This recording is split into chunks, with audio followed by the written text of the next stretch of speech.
اكيد ليهم عيون بينا. الحقني يا باشا. انتي ده انت جيتي القضاكي بتضحكي علينا يا بت. علي، ما ينفعش كده، مش عاوزين حد يحس بينا. والمصحف يا باشا، ما خبيت عليكم حاجه يا باشا وحياة المصحف.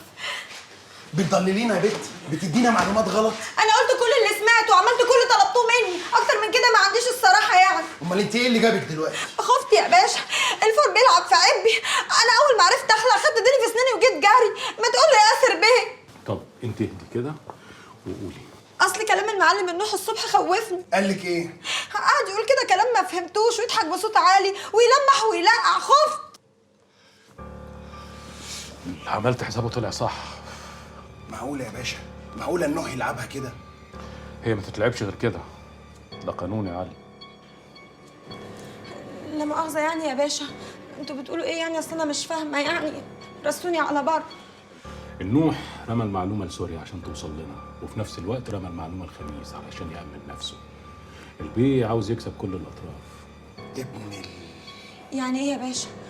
هو دلوقتي عارف ان انا شغاله معاكم؟ كل دي احتمالات يا سوريا، مش اكيد. وانا هستنى اما تبقى اكيد وتطير فيها رقبتي؟ لا يا باشا، احنا ما اتفقناش على كده. انا ملزومه منكم ولازم تحموني. الناس دي ما بترحمش، اقل حاجه عندها القتل.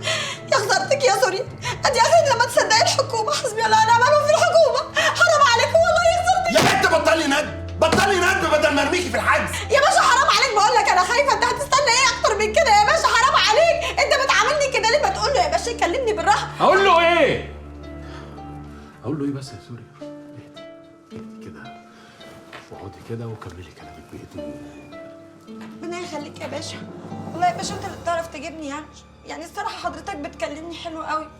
يا ريت تعلمه حاجه والنبي يا باشا. تعرف يا باشا انا ما بفهمش الا بالهدوء، والله العظيم انا اديك عينيا. انا بقول لك يعني ان رقبتي هتطير، والله العظيم هو ما حاسس بيا. انا خايفه يا باشا.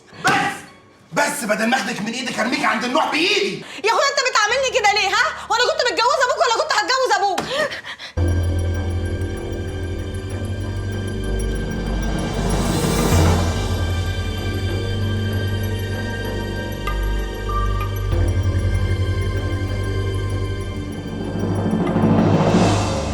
بنت يا سوريا،